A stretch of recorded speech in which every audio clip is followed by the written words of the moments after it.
Урматтуу менин сүйүктүү окуучуларым, кандайсыңар? Жакшы эс алып келдиңерби?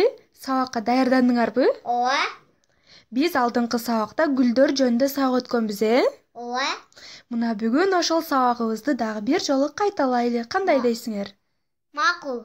Ар кимибиз ар кандай гүлдөрдү жакшы көрөбүз. Бирибиз талаа гүлдөрүн, бирибиз гүл идиште өстүрүлгөн гүлдөрдү жакшы көрөбүз, Мына бул роза гүлү, а бул ромашка гүлдөрү, а болбосо айгүл гүлү. Мына гүлдөр ушундай болот, ушундай кооз.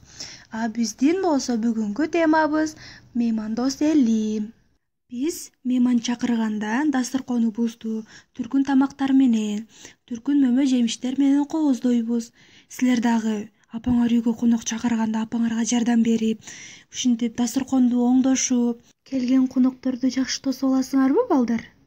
Ооба, мен апама жардам берем.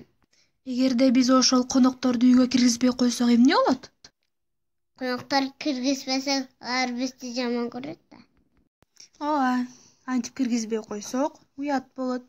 Бул элибиздин башка элдерден айырмасы боорукерлиги, беришендиги, ак көңүлдүүлүгү, кичипейилдиги менен айырмаланып турат.